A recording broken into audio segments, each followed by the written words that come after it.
Hi welcome back to tasty touches by Rohini. ഇന്ന് ഞാനിവിടെ ചക്കക്കുരു വെച്ചിട്ടുള്ള ഒരു അടിപൊളി സാമ്പാറിൻ്റെ റെസിപ്പിയാണ് കേട്ടോ നിങ്ങൾക്ക് വേണ്ടി ഷെയർ ചെയ്യാൻ പോകുന്നത്. ഇതിൽ പരിപ്പോ നാളികേരോ ഒന്നും ചേർക്കാതെ വളരെ എളുപ്പത്തിൽ തയ്യാറാക്കാവുന്ന ഒരു സാമ്പാറാണിത്. അതിനായിട്ട് ആദ്യം കുറച്ച് ചക്കക്കുരു തൊലി കളഞ്ഞിട്ട് നന്നായിട്ട് കഴുകി ഒന്ന് നുറുക്കി എടുത്തിട്ടുണ്ട്.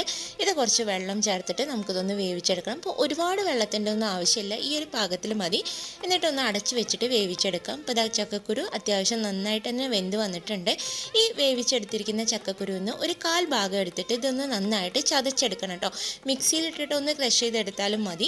അതിനുശേഷം ഒരു പാത്രത്തിൽ ഒരു 2-3 ടേബിൾ സ്പൂൺ വെളിച്ചെണ്ണ ചൂടാക്കിയതിന് ശേഷം ഒരു 1/4 ടീസ്പൂൺ താഴെ ഉലുവ, അതിൻ്റെ കൂടെ തന്നെ ഒരു 1/4 ടീസ്പൂൺ താഴെ നല്ല ജീരകം, പിന്നെ ഒരു 2 വറ്റൽമുളക് പൊട്ടിച്ചെടുത്തത്, പിന്നെ വേണ്ടത് കുറച്ച് കായത്തിൻ്റെ പൊടിയാണ്, ഒരു 1/4 ടീസ്പൂൺ താഴെ അത്ര വേണ്ടു.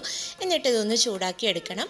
ഇനി അതിലേക്ക് വേണ്ടത് മുരിങ്ങക്കായ നുറുക്കിയെടുത്തതും പിന്നെ ഒരു 10-20 ചെറിയ ഉള്ളി തൊലി കളഞ്ഞിട്ട് കഴുകിയെടുത്തതുമാണ് കേട്ടോ. ഇത്രയും ചേർത്തിട്ട് ഇതൊന്ന് നന്നായിട്ടൊന്ന് ഇളക്കി യോജിപ്പിക്കണം. 1 മിനിറ്റ് ഒന്ന് വഴറ്റിയെടുത്തതിന് ശേഷം നമ്മൾ നേരത്തെ മിക്സിയിലിട്ട് ചതച്ച് വെച്ചിരിക്കുന്ന ആ ഒരു ചക്കക്കുരു ഉണ്ടല്ലോ വേവിച്ചെടുത്തത്, അത് ഇതിലേക്ക് ചേർത്ത് കൊടുക്കാം. ഇതിങ്ങനെ ചേർത്ത് കൊടുക്കുമ്പോൾ എന്താണെന്ന് വെച്ചാൽ നമ്മൾ പരിപ്പൊക്കെ ചേർക്കുന്ന പോലെ തന്നെ നല്ല കൊഴുപ്പോട് കൂടിയിട്ടുള്ള സാമ്പാർ കിട്ടും കേട്ടോ. അതിന് വേണ്ടിയിട്ടാണ്. എന്നിട്ട് ഇത് 1 മിനിറ്റ് ഒന്ന് ചൂടാക്കിയെടുത്തതിന് ശേഷം ഇനി നമുക്കിതിലേക്ക് ബാക്കിയുള്ള കൂടി ചേർത്ത് കൊടുക്കാം. ആദ്യം നമ്മളിതിലേക്ക് ചേർത്ത് കൊടുക്കുന്നത് മഞ്ഞൾപ്പൊടിയാണ്. 1/2 ടീസ്പൂൺ മഞ്ഞൾപ്പൊടി ഇതിലേക്ക് ചേർത്ത് കൊടുക്കുന്നുണ്ട്. എന്നിട്ട് നന്നായിട്ടൊന്ന് ഇളക്കി യോജിപ്പിച്ചെടുക്കണം. പിന്നെ അതിലേക്ക് വേണ്ട കുറച്ച് കറിവേപ്പിലയാണ്. അതിൻ്റെ കൂടെ തന്നെ ഒരു മീഡിയം സൈസിലുള്ള തക്കാളി ചെറുതാക്കി നുറുക്കിയത് ചേർത്ത് കൊടുത്തതിന് ശേഷം നന്നായിട്ട് വീണ്ടും ഒന്നുകൂടി ഇളക്കി യോജിപ്പിച്ചെടുക്കണം. ഇനി ഇതിലേക്ക് വേണ്ടത് സാമ്പാർ പൊടിയാണ്. ഞാൻ ഇപ്പോൾ പൊടിച്ചെടുത്ത സാമ്പാർ പൊടിയാണ് കേട്ടോ ചേർത്ത് കൊടുക്കുന്നത്. ഒരു 2.25 ടീസ്പൂണോളം സാമ്പാർ പൊടി ചേർത്ത് കൊടുക്കുന്നുണ്ട്. സാമ്പാർ പൊടി എങ്ങനെ തയ്യാറാക്കുന്നുള്ളതിൻ്റെ ലിങ്കൊക്കെ ഞാൻ ഡിസ്ക്രിപ്ഷൻ ബോക്സിൽ കൊടുക്കാം. മുന്നേ ചെയ്തിട്ടുള്ള വീഡിയോ ആണ്, അപ്പോൾ കാണാത്തവരുണ്ടെങ്കിൽ ഒന്ന് കണ്ടു നോക്കിക്കോളൂ.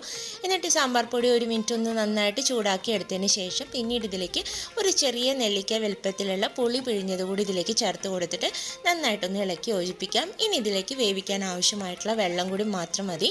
അതിനായിട്ട് ഈ ഒരു അളവിൽ വെള്ളം ഇതിലേക്ക് ചേർത്ത് കൊടുക്കുന്നുണ്ട്. കുറച്ചധികം തന്നെ വെള്ളമാണ് കേട്ടോ, എന്നാൽ മാത്രമേ ആ കഷ്ണമൊക്കെ വെന്ത് കുറച്ച് കട്ടിയിലും അതേപോലെ തന്നെ കുറച്ച് വെള്ളത്തോട് കൂടിയുള്ള സാമ്പാർ കിട്ടുള്ളൂ. ഇനി ഇതിലേക്ക് ആവശ്യത്തിനുള്ള ഉപ്പ് കൂടി ചേർത്ത് കൊടുത്തതിന് ശേഷം ഇത് നന്നായിട്ടൊന്ന് വേവിച്ചെടുക്കണം. ഇപ്പോൾ ദാ കഷ്ണമൊക്കെ നന്നായി വെന്ത് വന്ന് നന്നായിട്ട് തിളയ്ക്കാൻ തുടങ്ങിയിട്ടുണ്ട്. ഈ ഒരു സമയത്ത് ചക്കക്കുരു വേവിച്ചതും കൂടി ഇതിലേക്ക് ആ വെള്ളത്തോടു കൂടി തന്നെ ചേർത്ത് കൊടുത്തിട്ട് വീണ്ടും ഒരു 4-5 മിനിറ്റ് നന്നായിട്ടൊന്ന് തിളപ്പിച്ചെടുക്കണം കേട്ടോ. അപ്പോഴാണ് ആ മസാലയൊക്കെ ചക്കക്കുരുവിലേക്ക് ഒന്ന് പിടിച്ച് കിട്ടുള്ളൂ.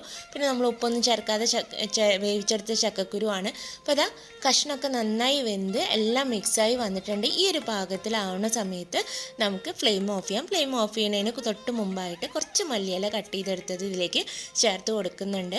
അതിനുശേഷം കുറച്ച് വെളിച്ചെണ്ണയിൽ കടുക് വറുത്തും കൂടി ചേർത്ത് കൊടുക്കാം കേട്ടോ. ലാസ്റ്റാണ് ഞാനിവിടെ കടുക് വറുത്ത് ചേർത്ത് കൊടുത്തിട്ടുള്ളൂ.